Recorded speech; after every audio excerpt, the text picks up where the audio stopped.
Okay, I'm gonna try doing this again. I actually tried to record this once, but who knows, technical difficulties.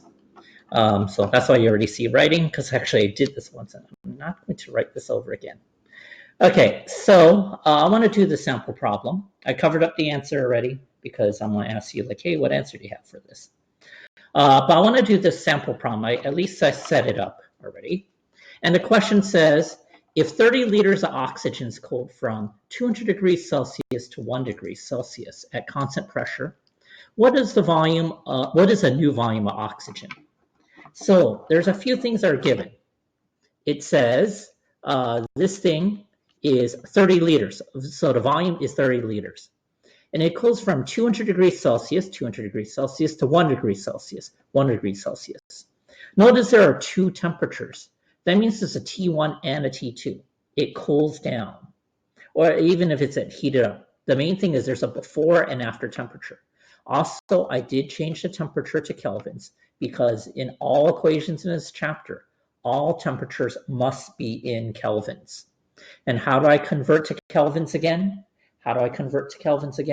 Just a quick reminder, add 273. 200 plus 273 is 473. 1 plus 273 is 274. Add 273. And the question, what is the new volume? So I'm solving for V2. What's the new volume of the oxygen? The equation I have is kind of a mess there. Well, here are my kind of choices. Here are some of my choices. I'm just actually going to look between the combined gas law and the ideal gas law. There's my two choices in a way, combined gas law and ideal gas law. P1 V1 over N1 T1 equals P2 V2 over N2 T2, or PV equals nRT. I obviously chose that because I wrote that down. I'm going to use this combined gas law because this is the combined gas law. It's the one where two volumes, two pressures, two N's, two T's.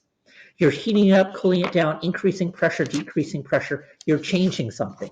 So I wrote the whole thing P1 V1 over N1 T1 equals P2 V2 over N2 T2. Now, I did cancel out the P's and the N's. And the reason why I cancel out the P's and N's is this. First reason, it says constant pressure. P1 equals P2. If it says constant pressure or constant temperature or constant whatever, that means it doesn't change. And if it doesn't change, P1 equals P2. They cancel each other out. P1 equals P2. And so it's like not there anymore. There's another thing that doesn't change, N. N1 equals N2. It doesn't say in words specifically that the number of moles of gas doesn't change. We're assuming that. Well, how do I assume that? Well, you just have a gas. It's kind of like if you had a balloon of gas, obviously. You have a balloon of gas and you heat it up or you cool it down or you increase the pressure. Would the number of molecules inside that balloon change? Of course not. However many molecules are inside a balloon won't change. So since the number of molecules in a balloon doesn't change, it's the same as here. This gas, the number of molecules in it doesn't change. If it did, then, well, lots of things would change. And so we're just assuming it's the same gas.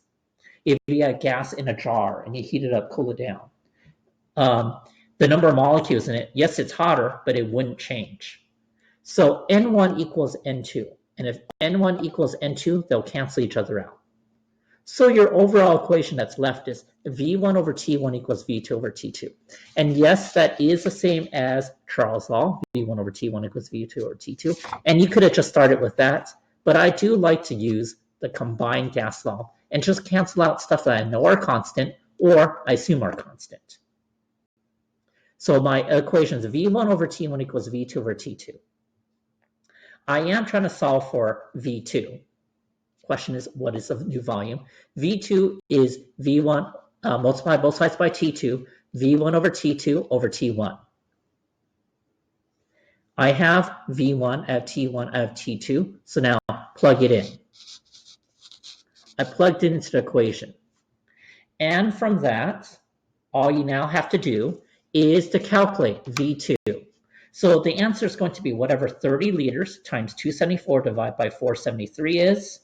And so what is that? Plug that in the calculator.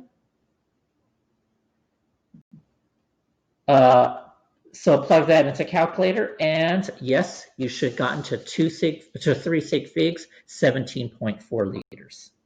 I think on my calculator when I did it earlier was 17.3 something something, 17.3784. I just looked at my calculator, but if you want to be technical, 3 significant figures. Okay, I think I'll be recording all the other questions one at a time because technical difficulties, I don't want to just constantly do this and then find out that it's not recording again. So next question will be in another video.